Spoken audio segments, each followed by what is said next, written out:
दोस्तों पिछले 3-4 दिनों में 3 फिल्मों के टीजर रिलीज हुए हैं जो मुझे इंटरेस्टिंग लगे हैं। एक फिल्म है अजय देवगन की भोला, दूसरी फिल्म है शहजादा जिसके हीरो हैं कार्तिक आर्यन, और एक साउथ की फिल्म है जिसका नाम है हनुमान। मैं इन तीनों टीजर का रिव्यू करूंगा, लेकिन अगर आपने अब तक मेरा चैनल सब्सक्राइब नहीं किया तो कर लो और घंटी नहीं दबाई तो जरूर दबा दो, क्योंकि घंटी नहीं दबाओगे तो आपको पता ही नहीं चलेगा जब मैं नया वीडियो डालूंगा। तो घंटी दबाना जरूरी है, बात को समझो मेरी। तो पहले बात करते हैं अजय देवगन की फिल्म भोला की। देखिए, इससे पहले कई एक फिल्में अजय देवगन साहब खुद डायरेक्ट कर चुके हैं और उनमें से कोई भी फिल्म चली नहीं है, और वो फिल्में हैं यू मी एंड हम, शिवाय, रनवे 34 और अब ये भोला। और अजय ने जितनी भी फिल्मों को डायरेक्ट किया है उनमें खुद ही हीरो हैं। यहां आपको ये बताना भी जरूरी है कि ये एक साउथ फिल्म है कैथी, जो 2019 में रिलीज हुई थी, और उसका हिंदी रीमेक है भोला। और इस फिल्म को अजय देवगन साहब खुद ही डायरेक्ट कर रहे हैं, उसमें खुद ही हीरो है। अच्छा, यहाँ एक और बहुत ही इंटरेस्टिंग मुद्दा है जिसके बारे में आपको बताना जरूरी है। कुछ ऐसी भी फिल्में हैं जिनका डायरेक्शन तो अजय देवगन ने खुद ही किया था, लेकिन उन फिल्मों के डायरेक्टर कोई और थे, जैसे कि तान्हाजी को डायरेक्ट अजय देवगन ने किया था, लेकिन डायरेक्टर ओम राउत थे। ठीक उसी तरह फिल्म सन ऑफ सरदार को भी अजय ने ही डायरेक्ट किया था, लेकिन डायरेक्टर था अश्विन, और ये दोनों ही फिल्में हिट थी।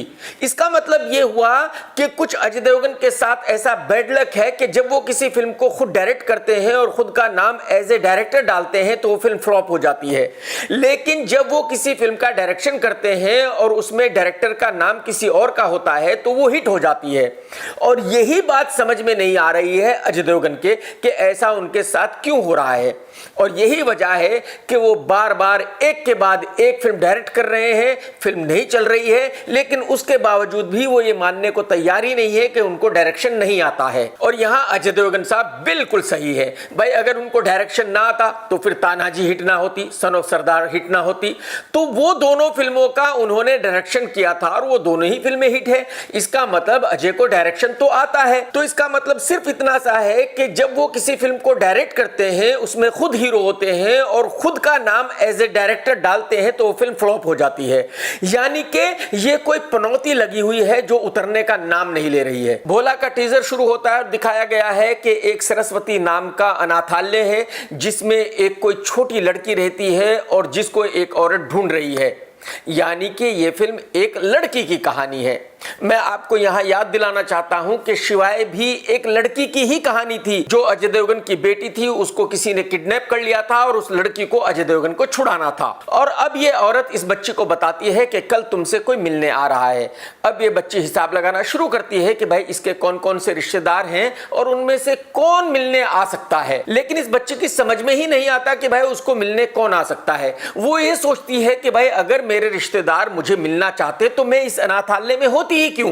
बात बिल्कुल सही है। अब बैकग्राउंड में किसी की आवाज आनी शुरू होती है कि भाई ये जो भोला है, अजय देवगन है, ये बहुत ही खतरनाक है, किसी को नहीं पता ये कहां से आया है, और जिसको पता चल गया है कि ये कहां से आया है वो खत्म हो गया है। ये जब भस्म लगाता है तो फिर आंधी और तूफान बन जाता है, फिर इसके सामने कोई टिक नहीं पाता। अब फिल्म का नाम लिखा आता है भोला और उसके बीच से एकदम आके निकल जाता है त्रिशूल, और आगे लिखा होता है कौन है वो। यानी कि किसी को नहीं पता कि भोला कौन है। यानी कि इस फिल्म में ये जानने की कोशिश की जाएगी कि भाई ये भोला कौन है जो इस लड़की को बचा रहा है। और अब एक्शन शुरू होता है और दिखाया गया है कि भोला त्रिशूल लेकर ही एक्शन करता है। अब ये टीजर देखने के बाद मेरी समझ में ये आया है कि जो कहानी शिवाय की थी वही इस फिल्म की है।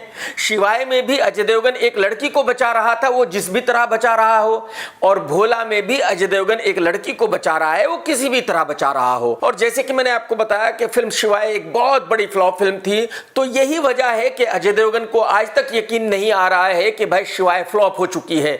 इसलिए शायद वो दोबारा इस फिल्म को भोला को बना रहे हैं, ये साबित करने के लिए कि शिवाय एक अच्छी फिल्म थी। तो ये तो अब भोला के रिलीज होने के बाद ही पता चलेगा कि भाई अजय देवगन साहब सही है या गलत है।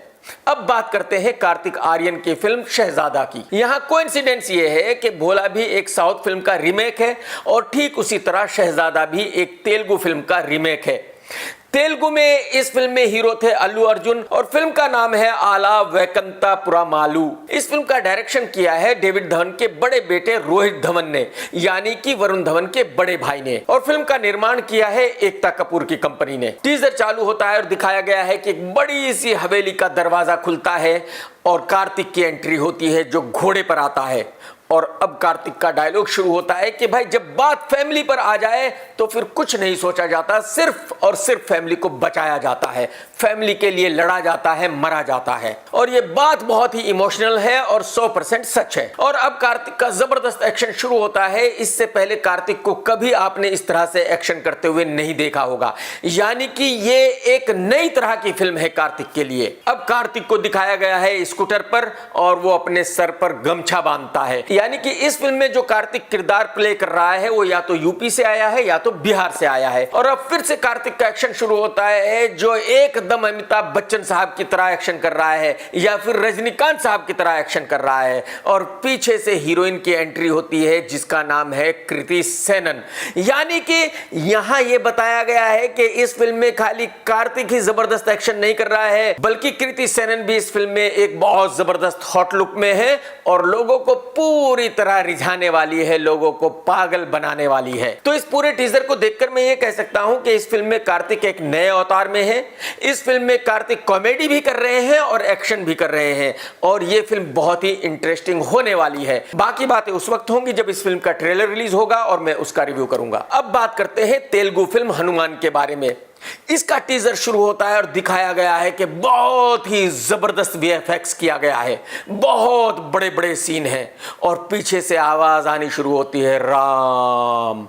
मैं यहां आपको यह बता दूं कि इस फिल्म की कहानी भी वही है जो आदि पुरुष की है। और कमाल की बात यह है कि जहां आदि पुरुष का बजट तकरीबन 600 करोड़ रुपए है, वहीं इस फिल्म का बजट सिर्फ 10 करोड़ रुपए है। इसका रीजन यह है कि इसका डायरेक्टर कोई बहुत बड़ा डायरेक्टर नहीं है और जो हीरो है वो भी कोई नया ही हीरो है, कोई बहुत बड़ा हीरो भी नहीं है। मुझे नहीं लगता कि उस बेचारे ने कुछ पैसे भी लिए होंगे इस फिल्म को करने के लिए, उसने फ्री ही की होगी। जैसे जैसे टीजर आगे बढ़ता है वैसे वैसे एक से बड़ा एक सीन दिखाया जाता है, यानी कि यह बताने की कोशिश की जा रही है कि देखिए भाई, बहुत सस्ते में वीएफएक्स किया जा सकता है और बहुत बड़े बड़े सीन वीएफएक्स के द्वारा बनाए जा सकते हैं। और क्योंकि फिल्म तेलुगु है तो जाहिर सी बात है डायलॉग्स भी तेलुगु में ही है, तो ज्यादा मैं समझ नहीं पाया हूं, लेकिन जो विजुअल्स हैं उनको देखकर मैं ये कह सकता हूं कि रावण को बहुत ही बढ़िया लुक दिया गया है, जो हीरो है उसको भी बहुत अच्छा लुक दिया गया है और जो एक्शन सीन्स हैं वो भी बहुत बड़े हैं और बहुत अच्छे हैं। साथ ही जो हनुमान है उनका लुक भी बिल्कुल परफेक्ट है। इसका मतलब यह हुआ कि इस फिल्म के किसी भी किरदार को देखकर किसी को भी कोई ऐतराज नहीं हो सकता। और क्योंकि यह फिल्म आदि पुरुष से बहुत पहले रिलीज हो रही है सेम स्टोरी लाइन पर, तो मेरे ख्याल में यह आदि पुरुष के लिए बहुत ही बड़ा नुकसान होगा, क्योंकि जिस लेवल पर हनुमान को शूट किया गया है, जितने बड़े बड़े सीन दिखाए गए हैं, वो आदि पुरुष से कम नहीं है। तो अगर यह फिल्म बहुत बड़ी सुपर डुपर हिट हो जाती है, जिसके पूरे चांस है, तो फिर आदि पुरुष का चलना बहुत ही मुश्किल हो जाएगा। टेक केयर दोस्तों, जय हिंद, वंदे मातरम। सत्यमेव जयते।